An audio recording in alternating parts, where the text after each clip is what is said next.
Dans la Genèse, il est écrit que Dieu créa un être d'argile à qui il insuffla dans ses narines un souffle de vie.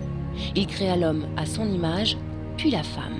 La première bénédiction de Dieu, et je souligne que c'est une bénédiction de Dieu, c'est de dire à l'homme et à la femme, fructifier, multiplier. C'est-à-dire, au fond, d'avoir des relations sexuelles et ainsi d'engendrer.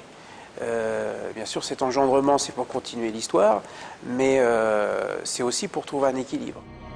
Mais l'union d'un homme et d'une femme n'est sacrée que dans l'amour, un amour spirituel et charnel, sublimé dans la Bible. Un des plus beaux textes de la Bible, c'est le Cantique des Cantiques. C'est un poème érotique, avec des images très fortes pour l'époque, et je pense toujours aujourd'hui sur le plan de l'érotisme. Et pourtant, un de nos grands rabbins de l'Antiquité disait ça, c'est le cœur même de la Bible. Parce que c'est dans cette expérience de l'amour de l'homme et de la femme, et même exprimée dans cette sexualité, qu'on peut découvrir ce que peut être la passion amoureuse vis-à-vis de Dieu. Comme les juifs et les chrétiens, les musulmans encadrent la sexualité par les liens du mariage. Sont interdits l'inceste, l'homosexualité, l'adultère. En revanche, le Coran développe une vraie philosophie du plaisir. L'islam prodigue véritablement un art du bien jouir, une philosophie du bien-aimé. Un bon musulman, croyant, ne peut l'être vraiment que dans la mesure où, chez lui, il satisfait la femme qui est autour de lui. Il doit la satisfaire sexuellement avant de prétendre à une certaine dignité spirituelle. Le charnel ne s'oppose pas au sacré, une vision que l'Église a longtemps réfutée, cantonnant le sexe à un mal nécessaire. Pendant un certain temps, l'Église, effectivement, en particulier au Moyen-Âge, n'est-ce pas, a voulu limiter la sexualité dans un but de procréation.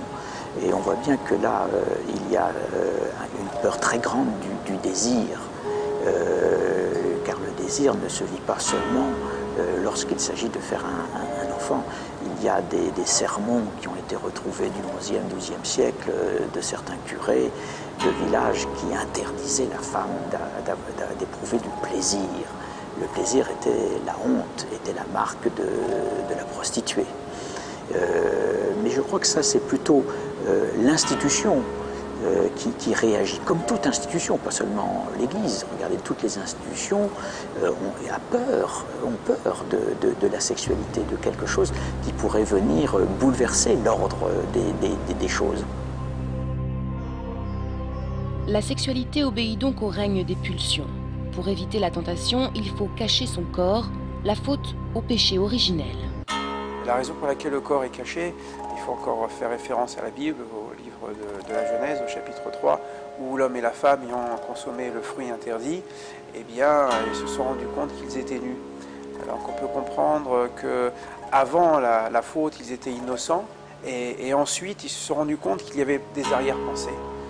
Et donc les arrière-pensées dans le corps, ça peut créer des désirs, et donc des déviations de désirs vis-à-vis de quelqu'un d'autre, si on voyait la nudité d'une autre personne.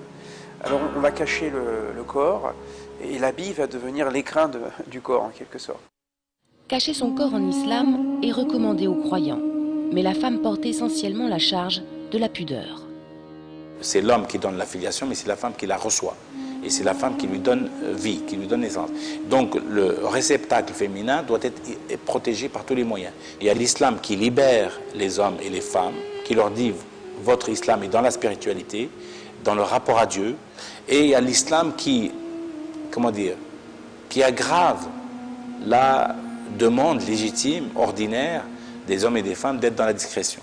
Et qui leur demande de se couvrir de pied en cap, pas un seul cheveu qui déborde, les hommes pareils, et surtout pas poser un regard sur une femme, et pas lui parler, même dans l'extrême nécessité, etc., etc. Donc on accentue la distance entre l'homme et la femme pour des raisons idéologiques. Quant au voile, il répond à une tradition et non à une prescription religieuse. 1400 ans après la naissance de l'islam, un seul siècle voile la femme, le nôtre.